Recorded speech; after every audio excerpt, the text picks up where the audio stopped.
ẹ̀yin tẹ́ ẹ kọ̀ tẹ́ ẹ fẹ́ kí Yorùbá nation dá dúró tẹ́ ẹ tún kọ̀ tẹ́ ẹ jẹ́ káwọn èèyàn jẹ àjẹyó èmi inú yín máa jẹrà kú ni o.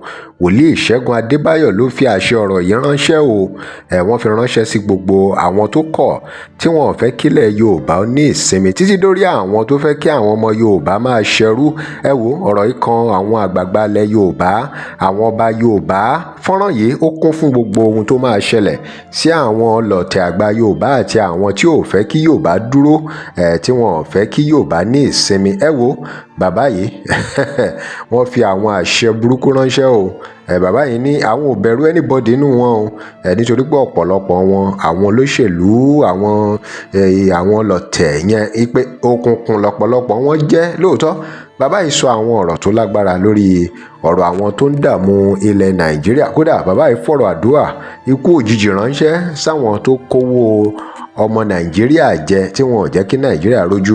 Àfi kẹ́ wo fọ́nrán yìí kẹ́ gbọ́ ẹ̀kúnrẹ́rẹ́ ọ̀rọ̀ tí bàbá yìí fi ránṣẹ́.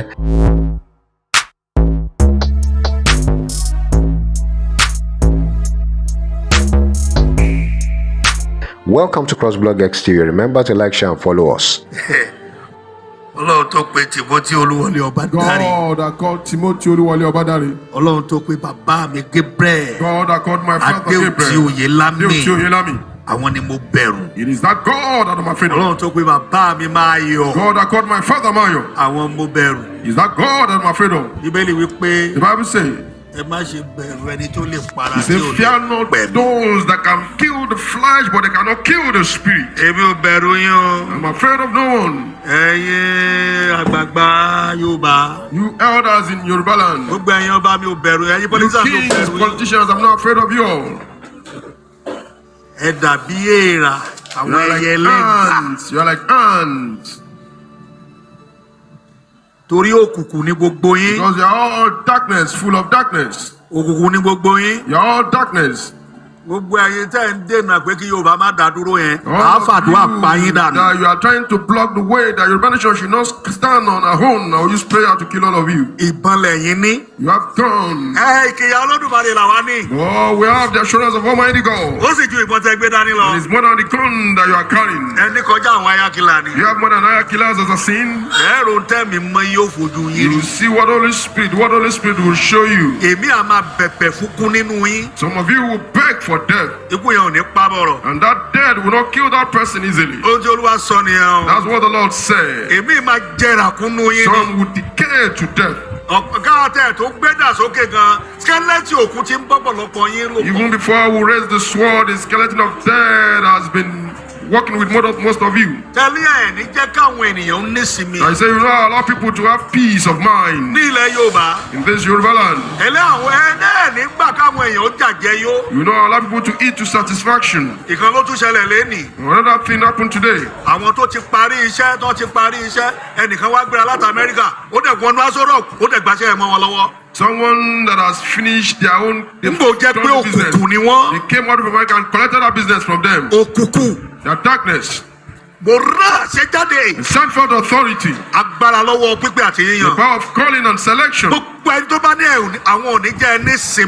that say will not allow you to have peace. Amen.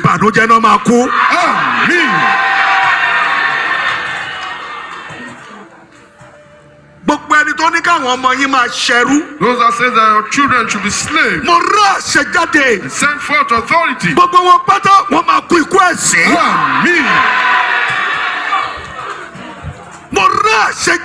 Send forth authority.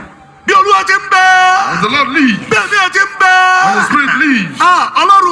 My God. I looked at it and I know. They are not more than God. They are not more than you, God. You are the God that is most senior to all. Those that are afflicting these people. Amen.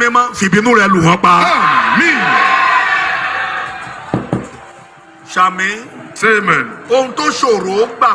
That which is difficult to believe. That is difficult to believe. That is difficult. That will become an issue of debate.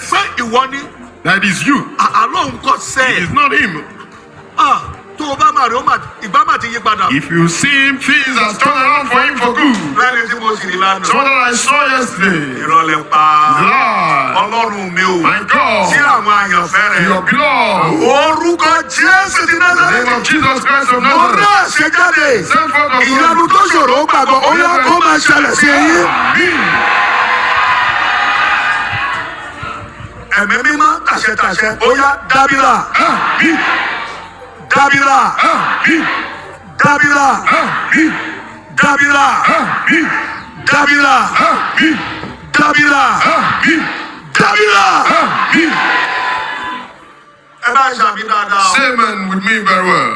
mo rà ṣe jáde. I send forth authority. agbára lọ́wọ́ gbígbà tí ń yàn. Power of calling and selection. Ọlọ́run àwọn bàbá mi o. God of my father. Ọlọ́run àwọn apọ́sítẹ́lì. God of the apostles. Ti gbáàní. Of old. Àti mímọ́ ti sìn. And the holy ones of now. Olùmọ̀jẹ̀mí ìpè wọ̀nyí. I use the covenant of this calling. Mo tún sọ ni. And I'm repeating it. Gbogbo àwọn tó sọ pé káwọn ọmọ yín máa rọ̀nà lọ Those lórílẹ̀-èdè. that say your children will find nowhere to go in this nation. Ohun tó dáa jù lójú wọn kó kú.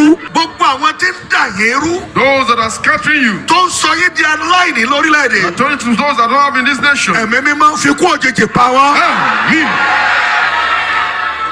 Gbogbo àwọn tó ń kówó yín jẹ. Those that are duping this nation. Gbogbo àwọn tó ń kówó yín jẹ. Embezzling the money of this nation. Gbogbo àwọn tó ń fi rán rúùlù yín. Using lies to rule this nation. Ẹ̀mí mímọ́ fi kú òjijì pa wọ́n. Amen. ẹ gbọ́ àwọn àṣẹ ọ̀rọ̀ tó ń jáde ẹ̀rípò lágbára. Ọlọ́run o. God. Lórí òkè kò yí. On the Koyi mountain. O gbọ́ tí bàbá mi Oyèlámì. You heard that of my father Oyelami. O gbọ́ tí bàbá mi Oyèlámì. You heard that of my father Oyelami. Lórí ìjọba Babangida. Over Babangida's government. Àwọn áńgẹ́lì. Angels. Ní bàbá dẹ́ sí wọn. The angels sent that Baba sent to them. Àṣẹ ọ̀run sì bà tiẹ̀ jẹ́. Authority of heaven destroyed his life. Títí dèní. Till today. Títí dèní. Till today. Bàbá sọ kíní kan. Baba said something. Ó ní yóò sunkún jáde. He says he's going to cry out. Ẹkún ló bá kúrò. He cried out of the. Ó ní yóò wà kò ní jẹ́ èèyàn. He said he will be alive and he will not resemble someone's personality anymore. Ó ní ipa tiẹ̀ kò lè sálàáfíà mọ́. That concerning him there will be no peace anymore. Ìdèní ó dẹni tí ò lè wọ bàtà. Till today he dare not try to wear shoes. Ọlọ́run ìwọ ni. God, it is you. Ìwọ ni. It is you. Ìwọ tó sọ lé Ṣàgàrí di ahoro. You that made Shekariza to become desolate. Àwọn ọmọ aláìní baba ló wá ń gbénu ilé yẹn ni. It's those that are fathers that live in the house now. Ọlọ́run níbo ni ojú wa wá. God, where is your face? Ó sì ń bẹ láàyè. You're alive. Ìwọ ni Ọlọ́run. You're God. Ó yí padà. Change it not. Gbogbo àwọn tí ń dààmú wa lórílẹ̀‐èdè It's yìí. been disturbing us in this nation. Ọba àwọn ọba. King of kings. Àfẹ́kọ́ símọ́. We don't want them to be alive anymore. Mo fẹ́ kó rán idà. We want to send your sword. Rán àwọn ogun ọ̀run tí kò láàánú. All the host of heaven that are merciless. Èyí tó ní wòlíì tó ń lò. Now we want to ask prophet that Èyí they tó are ní using. làfáà tó ń lò. We want the Islamic cleric that they are Èyí tó ní using. babaláwo tó ń lò. We want the Afro police that they are Èyí tó ti using. wọnú agbára God òkùnkùn. has entered into the power of Tó darkness. ti ní ìtẹ́. And they have a Tó throne. ní pẹpẹ nínú They òkùnkùn. have altar in power of darkness. Ẹ̀yin okun ọ̀run o. Host of Ẹ̀yin heaven. okun ọ̀run o. Host of heaven. Ẹ̀yin okun ọ̀run o. Host of heaven. Ẹ̀yin áńgẹ́lì. Ẹ̀yin Angels. áńgẹ́lì. Angels. Ẹ̀yin áńgẹ́lì. Angels. Ẹ̀yin áńgẹ́lì. Angels. Ẹ máa ṣàwárí wọn. Amen. Má jẹ́ kó ní ìsinmi. Amen. Jẹ́ kó máa para wọn. Amen. Máa fi wọ́n ṣẹ̀sín. Amen.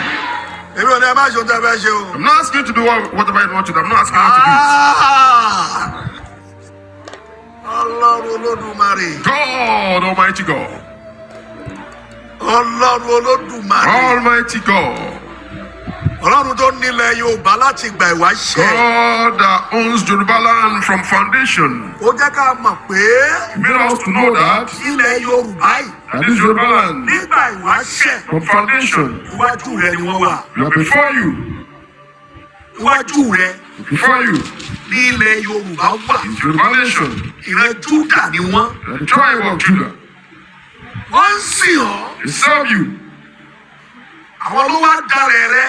Now they compromise. They stand before you. Wọ́n ló ń pẹ́ tó máa dá wọn lóhùn. It takes long before you answer them. Wọ́n padà lọ bá Ọlọ́run àjòjì. And the one to come in a strange God. Àtìgbà yẹn ló ti fi ìran Yorùbá gẹ́gùn. Since then, you've caused Yoruba generation. Tó ní àwọn aláìlágbára yóò máa darí wọn. And those that are powerless, that will be ruling them. Ó sì rí bẹ́ẹ̀. And it has been so. Ẹ̀wí ẹ̀ ti ń bẹ tipẹ́tipẹ́. And that cause has been for a long time. Àwa ń bẹ̀ ọ́ báyìí. Now beg you, God. Pé kó wá fi àánú wọn. And you show mercy. Kó wá fi àánú wọn. You should show mercy. Ọlọ́run tí wọ́n lọ báyìí, Ọlọ́run alálùpàídà ni. That God that went to meet is a counterfeit God. Ṣùgbọ́n tó bá ṣe fún wọn kì í last. Whatever I do for them does not last. Ọba àwọn ọba. King of kings. Ọba àwọn ọba. King of kings. Ìwọ náà ló tẹnu bàbá wa sọ. You spoke through our father. Èyí ni máa yọ. Our father Mayo. Olórí tí ó gba ìran Yorùbá sílẹ̀.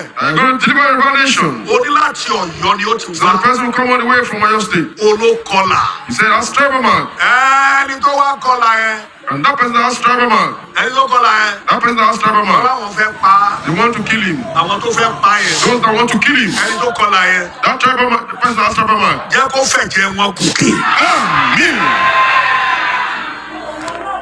Gbogbo àwọn ọba játijàti tó láwọn ò ní gbà. All kings that said they will not Àwọn tó fẹ́ allow. wọn lálágbára nílẹ̀ Yorùbá torí ìjẹkújẹ tí wọ́n jẹ Those lọ́wọ́ that wọn are nígbà. so powerful because of what they eat. Ẹ̀mí mi máa ń jẹ́ kó kúkú ẹ̀sìn. Amen. kì í ṣe ní kì í ṣàná láti máa rí àwọn wòlíì lóríṣiríṣi tó gbóná bíi wòlíì Adébáyọ̀ báyìí tí wọ́n sì ń fi àwọn èèyàn tó ń dalẹ̀ Nàìjíríà bú ṣùgbọ́n ìbéèrè kan táwọn èèyàn ń béèrè ni pé kí ló dé tí ò tí ì wá sí ìyàtọ̀ tí à ń fẹ́ nílẹ̀ Nàìjíríà pẹ̀lú gbogbo ìgbìyànjú àwọn wòlíì àwọn pásítọ̀ àwọn àdúrà àwọn àṣẹ ọ̀rọ̀ tó ń jáde kí ló dé tí Nàìjíríà sì ṣe wà bó ṣe wà ẹ̀yin èèyàn wa ọ̀rọ̀ rèé o ẹ dá sí i remember to like share and follow us thanks for watching á lọ fún ìpolówó ọjà ẹ pè WhatsApp number page yìí. tẹ́ ẹ bá lè rí àmì ṣe gbogbo ogun tó lóhùn ní gbọ́ tó lóhùn ní gbà lórí ayé yín iná agbára Ọlọ́run máa jó dànù kí lè nǹkan tẹ̀ ń là kọjá tó dàbí pé ẹ ti wá ọ̀nà àbáyọ ṣùgbọ́n tí ẹ ti rí ọ̀nà àbáyọ ẹ ti pàdé wòlíì yín ló fà ṣùgbọ́n arán mi sí ọ lónìí dádì arán mi sí ọ lónìí mọ́mì Olúwa lòun fẹ́ ṣe nǹkan ńlá nínú ayé yín Olúwa sọ wípé gbogbo tẹ́ ń là kọjá yẹn òun fẹ́ fi òpin sí kí nìkan tẹ́ ń là kọjá lórí ìgbéyàwó ni lórí ọmọ ni lórí iṣẹ́ ni níbi gbogbo ni bóyá ogun kan ló dàbí pé ogun yẹn le ẹ ti gbìyànjú kò tí ì sí ọ̀nà àbáyọ ẹ jẹ́ àjọ gbàdúrà ẹ jẹ́ àjọ wá ojú Olúwa kí làṣírí ogun yẹn gangan ẹ jẹ́ àjọ wádìí lọ́wọ́ Ọlọ́run ká dẹ̀ mọ ọ̀nà àbáyọ ẹ̀rọ ìbánisọ̀rọ̀ tẹ́ fi pè mí fún àdúrà àti ọ̀nà àbáyọ òun náà ni +234 70 25 47 5427 +234 70 25 47 5427 bẹ́ẹ̀ ṣe ń pè mí fún àdúrà lórúkọ Jésù ẹ máa rí ìyanu